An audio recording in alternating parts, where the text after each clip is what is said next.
오늘 좀 방송 준비하느라고 조금 제가 헤맸습니다. 오늘 1월 13일 이제 브라질 소식 제가 이제 몇 가지 이제 정리하여 여러분에게 이제 공유하겠습니다. 이게 방송이 좀 시작한 지 얼마 안 돼서 고르지 못해서 좀 복잡합니다. 그리고 좀 많은 이해 바랍니다. 잠시만요. 제가 또 조금만 더 준비를 하고 제가 바로 시작하겠습니다.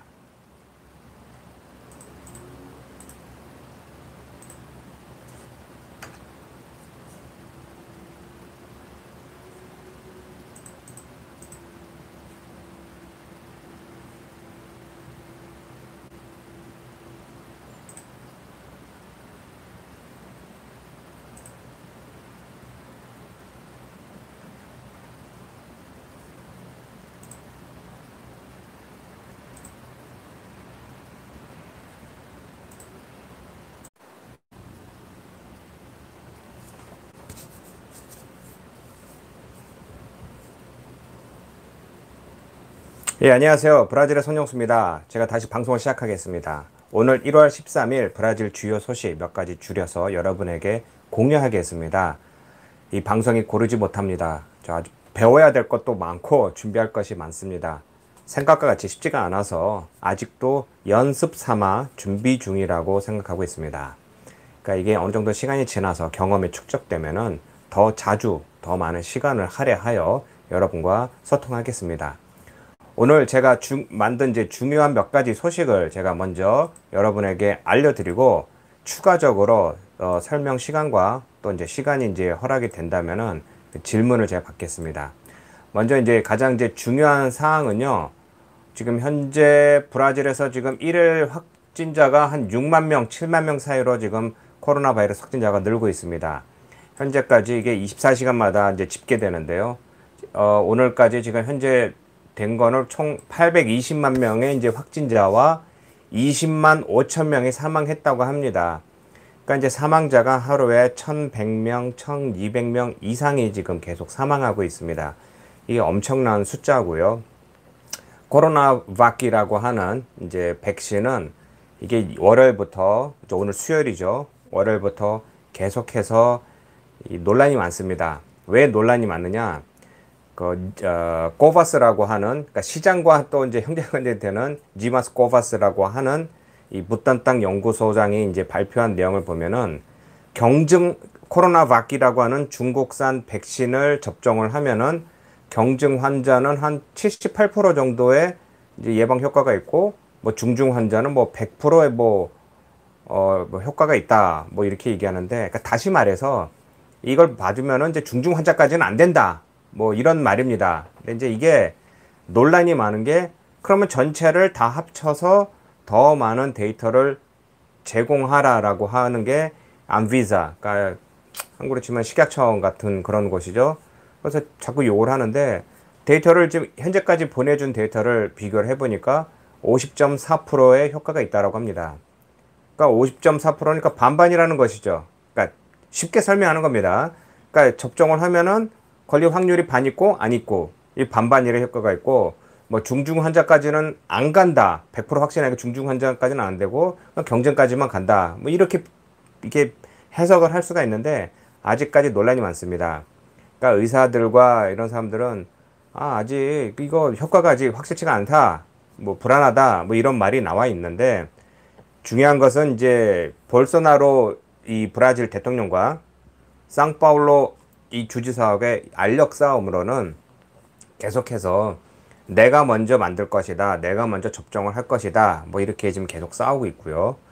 지금 뭐 옥스퍼드에서 만든 이제 아스트라제네카라는 것은 뭐 1월 뭐 20일부터 접종을 하겠다. 뭐 이게 혼란이 많습니다. 지금 전국적으로 리우데자네이루와 상파울루 주만 해도 서로 싸움이 나면서 누가 먼저 접종을 하느냐 하는데 일단 상파울루 주정부는 1월 25일부터 먼저 의료진들, 의사들을 대상으로 접종을 하고 그 다음부터 75세 이상, 70세 이상 등 단계적으로 접종을 할 것입니다.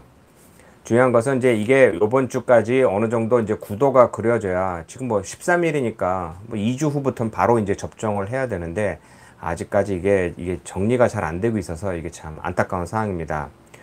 또한 현재의 환율은 이게 작년 말만 해도 5 이하로 떨어질 것으로 예상을 했는데 요번 주 초에 5.5까지 올라갔다가 현재는 이제 5.3에서 왔다 갔다 하고 있습니다. 이 환율이 내려가야 됩니다. 근데 작년에는 경제학자들이 뭐 한 4.9에서 5 정도까지 끝나지 않을 것이냐 예상을 했는데 올해는 아예 대놓고 5%가 5회할 때가 될 것이다 라고 이제 못을 받고 있습니다. 그 얘기는 이제 더 이상 환율은 이제 안 내려갈 것이고 이런 상태로 계속 이어가면은 자연스럽게 모든 물가가 오르고요. 지금 작년만 해도 인플레이션이 4.5라고 공식적인 통계지만은 그 이외에 정확하게 4.5%라고 해서 뭐 똑같이 4.5%만 올린 게 아니라 누군 10%, 11%, 20% 오른 게 많습니다. 그러면 경제가 어려워진다는 얘기죠. 일부에서는 어느 업종은 잘 되는 경우도 있지만 대략적인 이 나라를 이끌어갈 때 가장 큰 사업을 이끌고 있는 이제 중공업이나 뭐 기업들이 굉장히 힘듭니다. 또 다른 이제 충격적인 소식은 이제 어제 발표됐는데요. 미국의 포드 자동차는 1919년에 브라질에 처음으로 생산 기지를 만들어서 그러니까 이제 100년 된 역사를 가지고 있습니다. 한때 뭐 빅4라고 해서 포드, GM, 또 이제 폭스바겐, 또 피아트 이 4개 회사가 브라질 중남미 시장을 석권하고 있었는데요. 여기서 자꾸 밀리더니 이제 드디어 발표한 게 브라질을 떠난다고 합니다. 이게 논란이 많은 게 한국에서도 뭐 GM이 떠난다 안 떠난다 뭐 이런 사건과 같이 이 자동차 회사 하나가 문을 닫으면요 수백 명 수천 명이 아니라 수십만 명의 피해를 입습니다. 일자리를 잃고 또 사업부터를 이제 없어지는 것이죠. 근데 이걸만 봤을 때 정치적으로 해석을 해서 일부는 볼소나로 대통령 때문에 저래, 저 사람이 친기업이 아니야 라고 얘기하고요. 누구는 아니다, 그 전부터 있었던 일이다 뭐 이렇게 얘기를 하고, 누구는 이거 코로나 바이러스로 인해서 지금 현재 상황이 안 좋다라고 해석하는데 여러 가지 사업 이제 해석을 하는데요. 이걸 조금 더 깊게 설명을 하면요, 포드 자동차는요 80년대만 해도 브라질에서 잘 나갔습니다. 90년대만 해도 브라질에서 중상위급 이상 잘 나갔습니다. 근데 2000년대 들어오면서요, 쉽게 해서 여기 현재 살고 있는 한인들한테도 물어봐도요, 포드 자동차 지금 생산하는 차가 무엇이냐 물어보면요 손꼽습니다. 그게 무슨 말이냐면 미국에서도 그때 2008년도에 크게 휘청거려 했지만 이 새로운 제품을 개발을 못하고 투자를 안 하고 제품군이 없습니다. 시장에 따라서 자꾸 적응을 해야 되는데 못해서, 이게 이 얘기가 지금 나온 게 십몇 년 전부터 나왔던 겁니다. 포드는 브라질에서 철수한다. 왜? 제품이 없으니까. 경쟁력 있는 자동차를 내놔서 어떻게 이끌고 가야 되는데 없습니다. 80년대는 한때 뭐 몸집이 컸을 때는 폭스바겐 어떤 라인을 받아서 이렇게 위탁 생산해 주기도 하는 등 엄청난 큰 힘을 발휘했지만 지속적으로 새로운 제품에 투자를 못해서 시장에서 밀린 것입니다. 그래도 명목상 에코스포트라든가 피에스타라는 소형차 등 몇 가지 차를 만들어서 명목을 이어왔는데 그런 거로 인해서 이걸 이어갈 수가 없고요. 3년 전에는 여기 뭐 송베르나드에 있는 이제 공장을 폐쇄했습니다. 그래서 그때 큰 충격이었죠. 근데 그때는 벌써 노동당이었지 지금 대통령 시절은 아니었습니다. 그러니까 이게 예전부터 왔던 것을 지금 현재 코로나 바이러스로 인해서 큰 타격을 입으며 완전히 정리한 것입니다. 또한 소니 같은 경우에도 여기서 공장을 폐쇄했고요. 벤츠, 아우디도 브라질에서 시장을 떠난다고 했습니다. 이것을 가지고 정치적으로 좀 정부가 잘못하고 있으니 이거 엄청나게 좀 문제가 있지 않냐 이렇게 설명할 수도 있는데 그런 것은 아니란 것을 미리 말씀드리고 싶습니다. 또 하나는 이제 브라질 현재 몇 가지 저한테 이제 2명이 이제 질문하신 것을 좀 약간 추가하여 설명드리냐면요. 한국에서 어떤 분이 이 브라질 여기 현재 살고 계신 분한테 송금을 받고 싶다고 합니다. 그래서 송금을 받아야 되는데 뭐 은행 계좌로, 개인 계좌로 한국으로 송금할 수 없다. 말이 되느냐? 한국에서는 5천만 원, 그러니까 소액권 5천만 원까지는 뭐 아무데나 보낼 수 있다 이렇게 말씀하시는데요. 이게 그렇게, 그러니까 설명을 제가 조심하는 이유는 내가 보고 믿고 하는 것 이외에 되는 것은 뭐든지 이해가 안 되는 사항입니다. 그리고 그것을 잘못됐다라고 판단합니다. 무슨 말이냐면 브라질에서는 한국과 크게 다릅니다. 그러니까 잘못됐다, 뭐 나쁘다라고 설명을 못 하고요. 다른 것은 이곳에서는 수차례 말씀드렸지만 브라질은 뭐든지 허가를 받아야 되는 나라입니다. 그러니까 내가 권리가 있으니까 뭐든지 등록만 하고 한다는 게 아니라 정부에서 많은 것을 쥐고 있고요. 허가를 받아야 되는데 그중에 은행은 한국이나 다른 나라에 송금을 하려면은 정당한 허가를 받아야 됩니다. 내가 뭐 물품 뭐 수급을 한다, 뭐 수출을 한다, 뭐 어디 보내면은 너 그걸 왜 보내야 되는데 어디로 보낼 건데 이유가 무엇인데 돈의 출처가 어딘데 이런 것을 증거로 남겨야 되는 것입니다. 그러지 않고 그냥 한국에서 그냥 또 보내듯이 보낸다고 그런 게 되는 게 아니고 더군다나 저도 한국 가서 깜짝 놀란 게 그냥 달러 가지고 아무 은행에 가면 그냥 바꿔주는데 여기서는 그렇게 하는 게 아니고요. 여권을 외국인들을 그러면 여권을 가져가서 한도가 있고 얼마까지만 바꿀 수 있고요. 일반 사람이 그것을 사게 되면은 수수료와 세금이 많이 떼어지고요. 또 그게 등록이 돼서 제가 살 수 있는 한도 금액, 또 팔 수 있는 한도 금액이 있습니다. 그러니까 이런 거 봤을 때 한국에서 보시면은 이해가 안 가고 왜 이렇게 복잡하냐 하는데 외환을 모두 쥐고 있는 것입니다. 정부에서. 그러니까 돈을 함부로 보내고 미리 받고 하는 것을 못하게 금지시켰고요. 저도 반대로 한국에서 이렇게 다른 나라에서 달러로 송금 받는 게 있는데 굉장히 까다롭습니다. 돈을 받는 것인데도 까다롭습니다. 왜 받는데? 뭐 하는 건데? 뭐 이렇게 계속 뭐 서류 보내고 심사받고 1년에 한 번씩 다시 등록해야 되고 하는 등 절차가 복잡합니다. 그러니까 개인이 한국에다 돈을 보내는 방법은 은행에서 할 수 있는 것이 아니고 할 수는 있습니다. 절차가 굉장히 복잡하고 시간이 많이 걸리기 때문에 그것을 제대로 따라서 준비해야 되지 그냥 돈 있으니까 뭐 보내달라 이렇게 쉽게 할 수 있는 건 아니라고 제가 설명을 드렸고요. 그러니까 그분도 이제 사실이구나, 브라질 돈을 보내는 게 쉽지가 않구나 라고 이제 얘기를 하신 거고요. 또 하나는 우체국으로 브라질에 있는 어떠한 제품을 한국으로 계속 받았는데, 그러니까 여기 있는 분이 우체국을 통해서 한국에 보냈는데 세관에서 갑자기 뭐 그쪽 뭐 인증받은, 그러니까 합법적으로 이제 보내는 뭐 이런 걸 좀 보내달라라고 이렇게 올렸습니다. 그래서 이게 맞냐고, 여태까지 계속 잘 받았는데 왜 못 보내느냐 하는데요. 여태까지 잘 하고 있다가 지금 바뀐다라는 것이 잘못된 것이 아니라 이게 복불복입니다. 브라질은 수입 절차까지 허가까지 잘 받아서 하고 있다가 어느 갑자기 이거 안 돼, 금지되는 경우도 있고요. 반대로 수출하여 외화를 벌어들인 일을 하게도 갑자기 정부가 아니라 어떤 부처에서 이건 안 된다, 뭐 인정을 받아야 된다, 허가를 해야 된다라고 바뀌는 경우도 많습니다.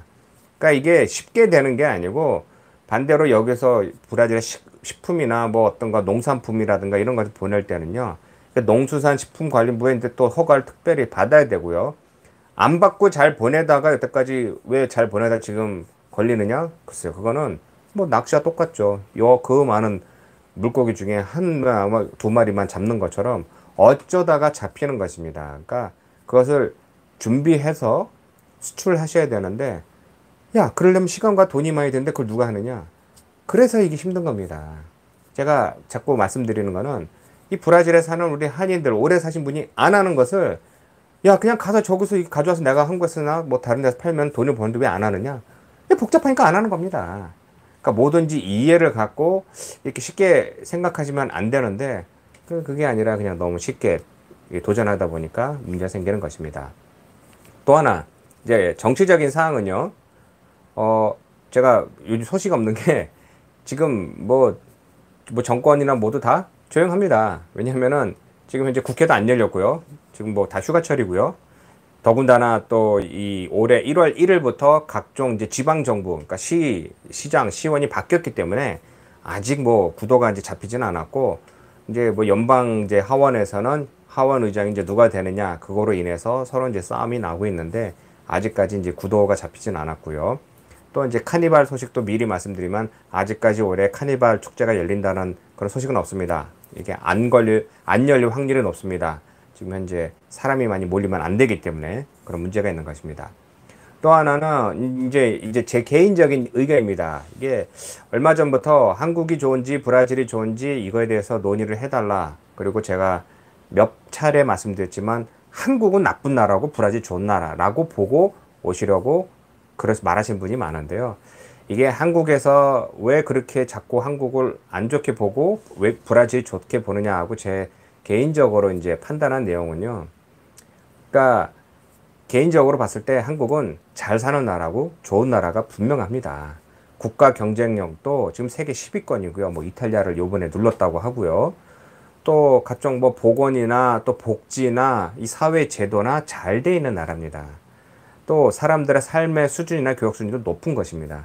이렇게 말씀드리면은 한국에서 제 페이스북이나 블로그를 보시면서 위안을 삼으시는 분들, 뭐냐면은 브라질이 좋으니까 언제든지 브라질 가 살려고 하시는 분들, 아니면은 중남미 뭐 요번에도 뭐 코스타리카가 그렇게 좋은 나라니 뭐니 이렇게 뭐 제 페이스북이나 이렇게 친구들 보면 그렇게 환상을 꾸시는 분들이 많은데, 제가 요즘에 제 스스로 지은 별명이 그냥 꿈 깨는, 꿈을 박살시키는 사람이라고 제가 혼자 이렇게 생각한 게, 그건 다 환상이라고 말씀드리는 겁니다. 그럼 다시 돌아와서 왜 한국은 좋은데 그렇게 안 좋게 느꼈냐고 제가 이해가 안 가서 가만히 분석을 해보니까, 한국은 그곳에 살고 있으니까 변화를 못 느끼시는 것이죠. 근데 외국에 사는 입장에서 한국을 봤을 때는요, 수시로 자주 바뀌는 겁니다. 왜 이렇게 설명드리냐면요, 최소한의 이 브라질은 30년 전이나 50년 전이나 뭐 건물과 길이 그대로 있고요, 법과 제도는 몇 개 바뀌었으나 그대로 가는 겁니다. 이게 무슨 말이냐, 그 보신 육교 다리 그대로 있는 겁니다. 그 지나갔던 그 골목 그대로 있는 겁니다. 물론 몇 군데는 이제 길도 약간 넓혔고 뭐 건물도 올라가겠지만은 거의 그대로 변화가 없는 것입니다. 변화가 없다라는 것은 좋은 것이 아니냐? 세상은 그러지 않고 사람과 이 법과 제도와 이게 계속 융합을 하며 발전을 해야 되는데, 그러지 않고 자꾸 멈춰 있다 보면 오히려 낙후되는 것이죠. 이런 것을 비교했을 때 한국을 보면요, 지금 사시는 것이나 하시는 것이 굉장히 고달프고 힘들다고 하더라도 쉽게 브라질과 비교했을 때 여기 오시면은 일단 목숨부터 잃을 수 있는 거죠. 치안이 불안하니까. 아니면 재산을 다 잃을 수 있는 것이죠. 도둑이 많으니까. 그러니까 이런 위험성에 살면서 어떻게든 장사를 좀 하고 좋은 점도 많고요. 뭐 날씨가 좋다라든가 인종차별 없다라든가 뭐 여러 가지 뭐 좋은 점도 있지만, 실질적으로 사람이 발전하고 자식을 위해 살 때 보면은 한국이 그만큼 많이 발전하고 안전한 나라라는 것이 보이는 것입니다.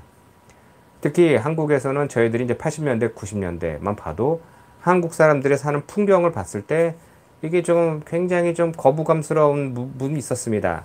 근데 요즘에 젊은이들이 배낭여행으로 전 세계를 돌아다니면서 좋은 곳을 보고 와서 그런지, 한국 요즘 젊은이들이 하는 인테리어나 또 젊은이들의 꿈을 현실시키기 위한 삶의 스타일, 그러니까 제 세대만 해도 20년 전만 해도 매일 술만 마시고 일만 하고 담배 피고 뭐 그러다가 쓰러져 죽고 뭐 이런 거였는데, 요즘 기성세대는 그런 걸, 젊은 세대는 안 하죠.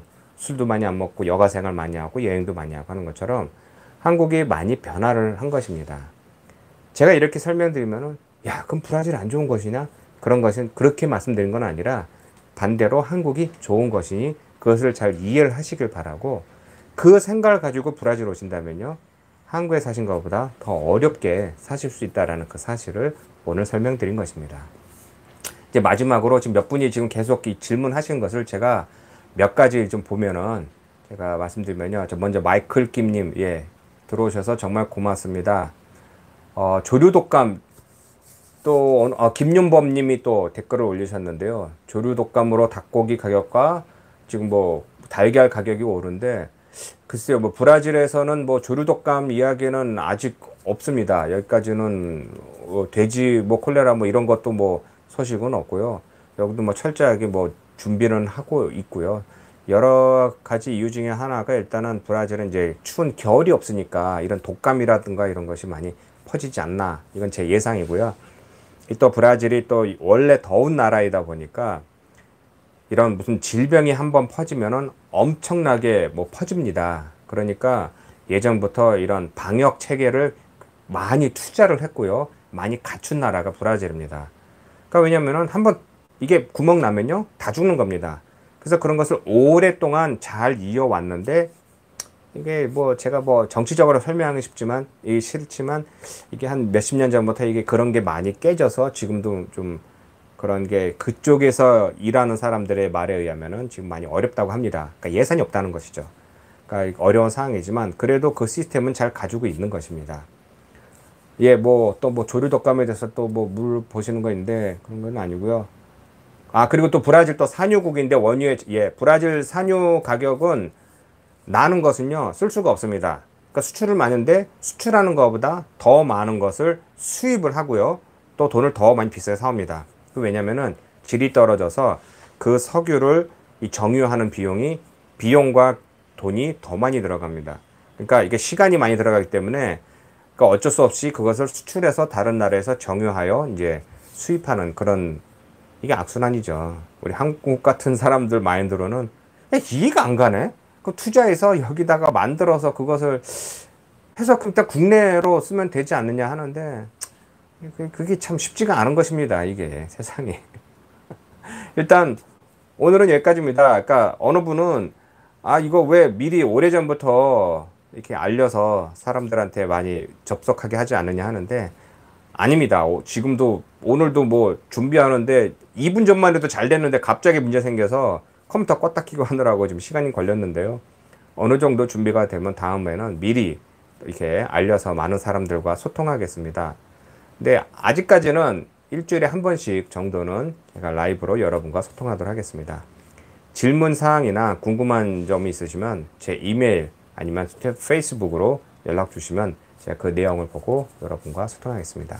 자, 오늘 저 짧은 시간 저와 함께 해주셔서 정말 고맙습니다. 다음에 또 뵙겠습니다. 고맙습니다.